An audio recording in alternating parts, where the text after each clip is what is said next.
Good morning students. विद्यार्थ्यांनो, आपण लिंकेजमध्ये दोन टाईप्स आहे, कंप्लीट लिंकेज आणि इनकम्प्लीट लिंकेज. हे पॉईंट्स आपण बघितलेले आहेत. लिंकेज म्हणजे काय? The genes are present on the chromosome, they have the tendency to inherit together, it is called as the linkage. म्हणजेच क्रोमोझोमवरती जे काही जीन्स आहे ते एकत्रितपणे ट्रान्सफर होतात, त्याला आपण म्हणतो लिंकेज. आणि मग ते जर जीन्स जवळजवळ जवळजवळ एकत्र लोकेटेड असल्यामुळे ते सेपरेट होणार नाही आहे, आणि अशा लिंकेजला आपण म्हणतो कंप्लीट लिंकेज. आणि ते जर जीन्स लिंक्ड जीन जे आहे ते सेपरेट झाले बाय द क्रॉसिंग ओव्हर, तर त्याला आपण म्हणतो इनकम्प्लीट लिंकेज. आजचा जो आपला पॉईंट आहे लिंकेज ग्रुप. लिंकेज ग्रुप म्हणजेच काय? आपण ऑलरेडीच म्हटलेलं आहे, क्रोमोझोमवरती जे जीन्स आहे ते लिंक आहे, एकमेकांना कसे आहेत ते लिंक आहे. मग so they are form the groups and that groups are called as the linkage group. All the link genes in a particular chromosome constitute a linkage group. मग हे जे लिंकेज ग्रुप आहे, it is of haploid number of the species. किती असेल तो linkage group? तर त्या स्पेसिसचा जो हॅप्लॉइड नंबर आहे त्याच्या equal to linkage group present असतील. The number of linkage group of a particular species correspond to its haploid number of chromosome. For example, जसे की ड्रॉसोफिला मेलॅनोगॅस्टरचे जे लिंक्ड ग्रुप आहे, it is the 4. So there haploid number is the 4. म्हणजेच आपण या ठिकाणी म्हणू शकतो n is equal to 4. Haploid number किती आहे? 4 आहे. डिप्लॉइड नंबर किती आहे? 2n is equal to 8. Linkage ग्रुपची जो नंबर आहे तो किती आहे? 4. का? कारण याचा हॅप्लॉइड नंबर किती आहे? 4 आहे. म्हणून इथं म्हटलेलं आहे 4 पेअर. 4 पेअर म्हणजेच किती झाले? 8. दुसरं जे एक्झाम्पल दिलेलं आहे बघा, गार्डन पी प्लांट, जे की मेंडेलने एक्सपेरिमेंटसाठी यूज केलं होतं. त्यामध्ये लिंकेज ग्रुप किती आहे? 7 आहे. आणि त्याचा हॅप्लॉइड नंबर किती दिलेला आहे? 7. n is equal to 7. म्हणजेच 2n इज इक्वल टू किती झाले? 14. So there is the presence of the 7 pair of the chromosome. अशा पद्धतीने ह्युमन बेईंगचं एक्झाम्पल आपण घेऊ शकतो. ह्युमन बेईंगमध्ये हॅप्लॉइड नंबर किती आहे? 2n. हॅप्लॉइड नंबर किती आहे? n number. n is equal to 23. म्हणजेच 2n इज इक्वल टू 46. आपल्या बॉडीमध्ये किती क्रोमोझोम प्रेझेंट आहे? आपण म्हणतो 46. म्हणजे त्याचा हॅप्लॉइड नंबर किती झाला? 23. तर अशा पद्धतीने हे जे लिंकेज ग्रुप जे प्रेझेंट असतात, it is equals to or corresponding to the haploid number of that species. Next point आहे सेक्स लिंकेज. लिंकेज आपण बघितलेलं आहे, त्यामधलं कंप्लीट लिंकेज आणि इनकम्प्लीट लिंकेज ते पण पॉईंट्स आपण बघितलेले आहे. या ठिकाणी फरक एवढाच आहे, इथं वर्ड आलेला आहे सेक्स लिंकेज. म्हणजेच इट इज सेक्स लिंकेजचा मिनिंग आहे, हे जे काही जीन्स प्रेझेंट असतील, these are present on the sex chromosome. Sex chromosome कोणते आहे? एक्स आणि वाय. हे जे दोन सेक्स क्रोमोझोम आहे ह्युमन बेईंगमध्ये, त्यावरती ही लिंकेज प्रेझेंट असणार आहे. म्हणून काय म्हटलंय? Sex linkage. The transmission or inheritance of the X-linked and Y-linked genes from parent to offspring is called as the sex-linked inheritance or sex linkage. जो काही कॅरेक्टर ट्रान्सफर होणार आहे, कुठं ट्रान्सफर होणार आहे? पॅरेंटकडून ऑफस्प्रिंगकडे. ते जे कॅरेक्टर ट्रान्सफर होणार आहे ते कॅरेक्टर कुठे प्रेझेंट असतील? मग एक्स क्रोमोझोमवरती असेल किंवा वाय क्रोमोझोमवरती असेल, तर त्याला काय म्हणणार आहे आपण? सेक्स लिंक इनहेरिटन्स किंवा सेक्स लिंकेज. मग ते जे जीन्स आहे they may be the present on the X chromosome, so it is called as the X link. They may be the present on the Y chromosome, it is called as the Y link, and they may be present on the both X and Y chromosome, so it is called as the XY link. सेक्स लिंकेजचे दोन type आहे. कोणते दोन type आहे? Complete sex linkage and incomplete sex linkage. Linkage आपण बघितलेले आहे, लिंकेजचे दोन टाईप बघितलेले आहे, सेमच आहे, फक्त या ठिकाणी काय वर्ड आलेला आहे? Sex linkage. सो 2 टाईप्स आहे. कोणते 2 टाईप सांगितले बघा? Complete sex linkage and incomplete sex linkage. ज्या पद्धतीने आपण कंप्लीट लिंकेजची डेफिनेशन बघितलेली आहे. कंप्लीट लिंकेज म्हणजे काय, तर जे काही कॅरेक्टर्स आहे ते ट्रान्सफर होतात. जे काही जीन्स आहे ते एकत्रित क्लोजली लोकेटेड होते आणि त्यामुळे ते सेपरेट होत नव्हते. त्याला म्हटलेलं आहे आपण कंप्लीट लिंकेज. त्याच पद्धतीने इथे असणार आहे, it is exhibited by the gene located on non homologous region of X and Y chromosome. हे जे होणार आहे, जीन ट्रान्सफर होणार आहे, ते कुठे प्रेझेंट असणार आहे, non homologous region of X and Y chromosome. आधीच्या लेक्चरमध्ये आपण एक्स अँड वाय क्रोमोझोमचं स्ट्रक्चर बघितलेलं आहे. त्यामध्ये जो खालच्या साईडचा सारखा पार्ट्स होता किंवा रिजन होतं त्याला नाव दिलं होतं आपण होमोलॉगस रिजन. वरच्या साईडला जो सारखा पार्ट नव्हता, कारण एक्स क्रोमोझोम लॉंग आहे, वाय क्रोमोझोम छोटा आहे. त्यामुळे जो काही नॉन होमोलॉगस रिजन त्या ठिकाणी प्रेझेंट आहे त्यावरती हे जीन्स लोकेटेड असणार आहे. These genes inherit together. Inherit म्हणजेच ट्रान्सफर. टुगेदर का एकत्रित ट्रान्सफर होणार आहे, because crossing over does not occur in this region. हे जे जीन्स आहे एकत्रित ट्रान्सफर होणार आहे. आणि एकत्रित का ट्रान्सफर होणार आहे, कारण त्या ठिकाणी क्रॉसिंग ओव्हर होणार नाही. क्रॉसिंग ओव्हर होणार नाहीये म्हणजेच जे जीन्स आहे ते एक्सचेंज होणार नाहीये. या क्रोमॅटिडचे जीन्स दुसऱ्या क्रोमॅटिडवरती ट्रान्सफर होणार नाही आणि म्हणून ते एकत्रित ट्रान्सफर होणार आहे. दे इनहेरिट टुगेदर, जसे की आपण कंप्लीट लिंकेजमध्ये म्हटलेलं होतं. आता for example x link trait आहे. एक्स लिंक ट्रेट आहे म्हणजेच हे क्रोमोझोम कुठं प्रेझेंट असणार आहे, हे जीन्स एक्स क्रोमोझोमवरती प्रेझेंट असणार आहे. For example haemophilia. In the haemophilia blood does not clot. आपल्याला जर जखम झाली तर जनरली काय होतं, ब्लड क्लॉट होतं, किंवा आपण त्याला म्हणतो गोठतो. पण ह्या पर्सनमध्ये ब्लड क्लॉटिंग ऑब्झर्व होत नाही. दुसरा जो ट्रेट आहे बघा, red green colour blindness. Red आणि ग्रीन हे जे काही दोन कलर आहे त्या दोन कलरमध्ये ते डिफरन्शिएट करू शकत नाही, म्हणजेच त्यांना रेड आणि ग्रीन कलर ओळखू येत नाही.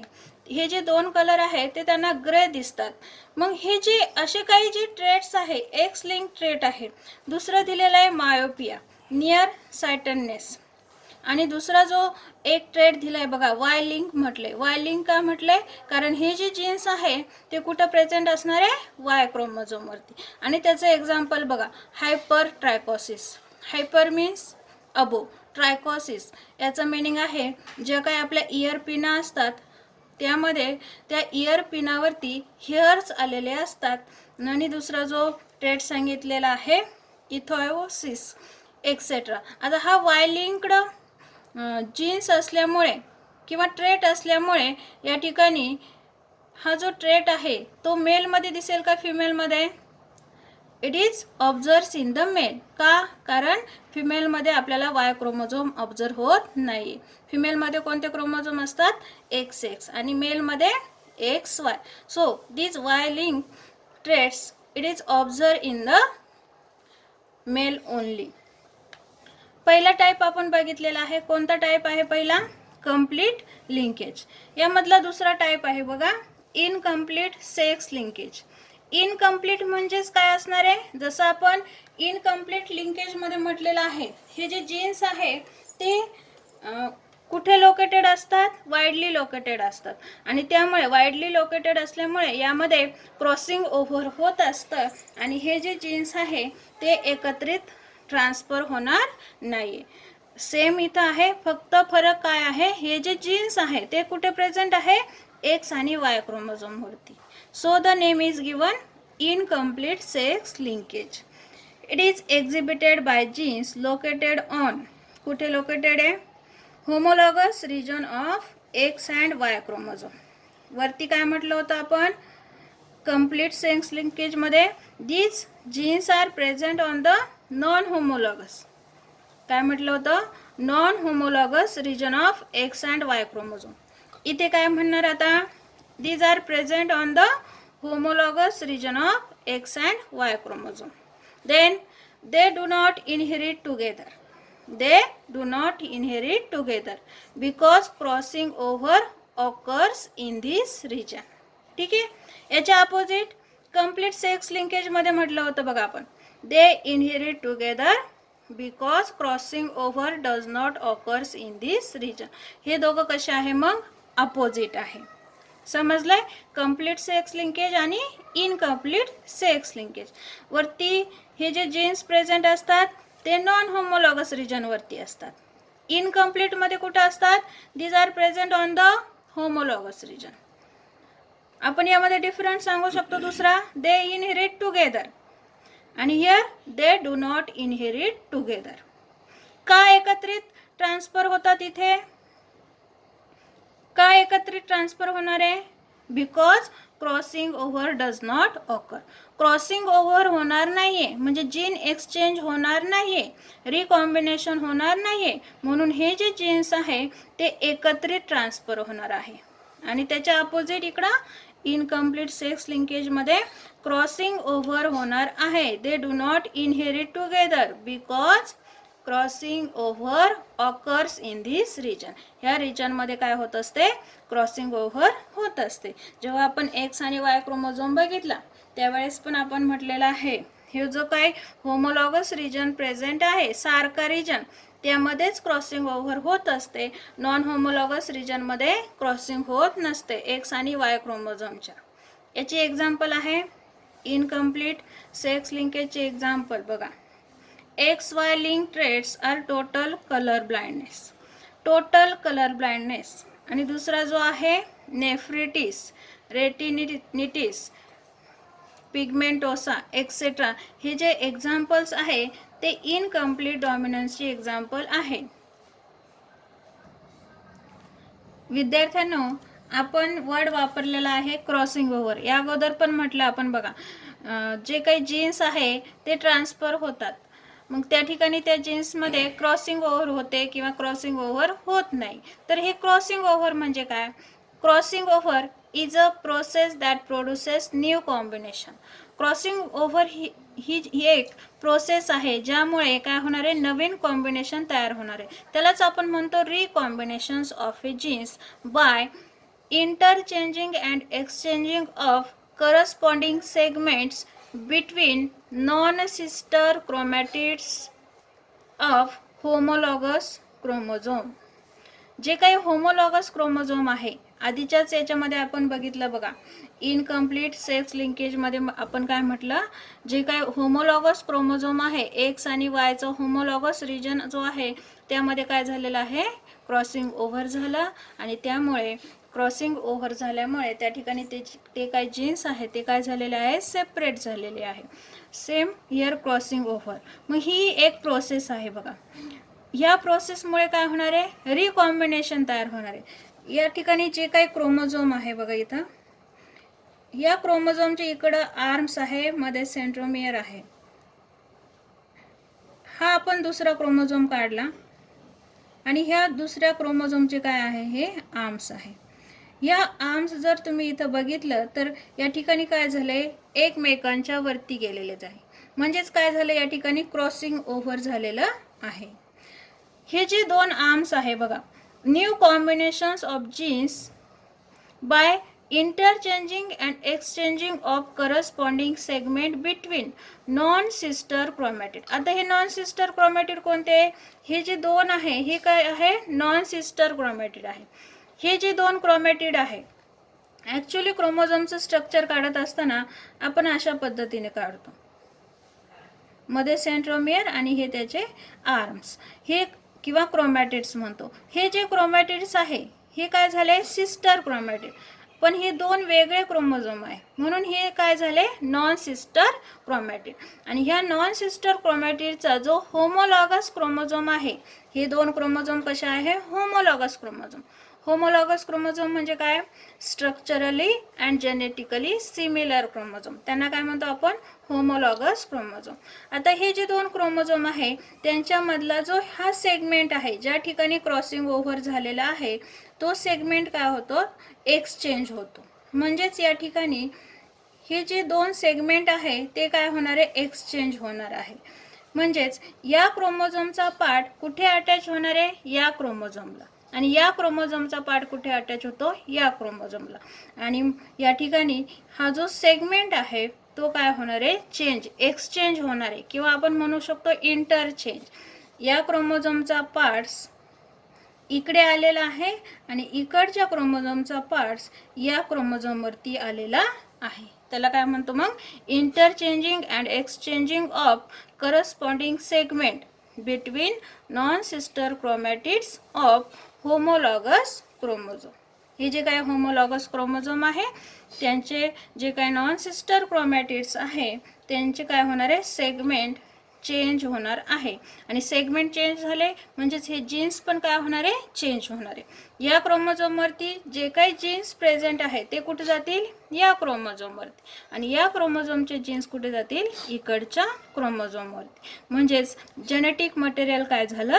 चेंज झालं. म्हणजेच या ठिकाणी काय तयार झालं? New combination produces new combinations, आणि त्यालाच वर्ड आहे रिकॉम्बिनेशन ऑफ द जीन.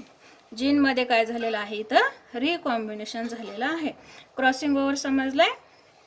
तर अशा पद्धतीने या क्रोमोझोममध्ये क्रॉसिंग ओव्हर होत असतं.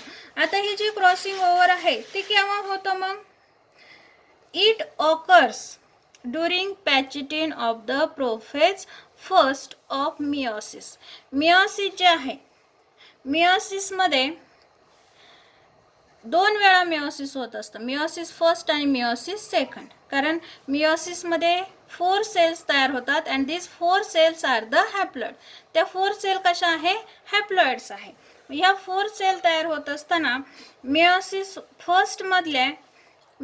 फर्स्टमध्ये पुन्हा 4 फेजेस आहे. Prophase first, metaphase first, anaphase first आणि टिलोफेज फर्स्ट. त्यामधली प्रोफेज फर्स्ट ही फेज बघतोय आपण. प्रोफेज फर्स्टमध्ये पुन्हा 5 फेजेस आहे. कोणत्या आहेत त्या 5 फेजेस विद्यार्थ्यांनो? लिप्टोटिन, झायगोटिन, पॅचिटिन, डिप्लोटिन अँड डायकायनेसिस. ह्या ज्या काही 5 फेजेस आहेत त्यातली ही कोणती? मग पॅचिटिन. ही आहे पॅचिटिन. ही जी पॅचिटिन स्टेज आहे त्यामध्ये काय होणार आहे मग? Crossing over. ठीक आहे. It occurs during pachytene of कुणाची आहे? Prophase first of meiosis. Crossing over जी टर्म आहे it is coined by the Morgan. कुणी कॉइन केलेली आहे? मॉर्गनने. क्रॉसिंग ओव्हर जसं आपण ऑलरेडी हे एक्झाम्पल घेतलेलं आहे. ॲनिमल्समध्ये linkage it is observe by the Morgan. So the term crossing over was coined by the Morgan. Mechanism of crossing over. हे जे क्रॉसिंग ओव्हर आहे ते मेकॅनिझम जे आहे ते 4 स्टेपमध्ये कंप्लीट होणार आहे. It is cover or completed in 4 sequential step such as synapsis. कोणत्या 4 स्टेजेस आहे त्या? कोणत्या 4 स्टेप आहे? पहिला आहे सिनॅप्सिस. सिनॅप्सिसचं मिनिंग काय आहे? सिनॅप्सिस म्हणजेच pairing of homologous chromosome. Synapsis म्हणजेच काय? Pairing of homologous chromosome. Synapsis केव्हा होतं? तुम्हाला आत्ताच म्हटलं मी. मिओसिस फर्स्टमध्ये, प्रोफेज फर्स्टमध्ये ज्या काही 5 फेजेस आहे, लिप्टोटिन, झायगोटिन.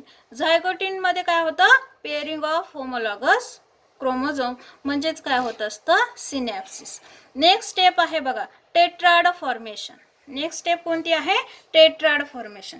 हे जे क्रोमोझोम आहे ते कोणत्या स्टेजमध्ये आहे? टेट्राड फॉर्मेशनमध्ये आहे. So tetrad formation.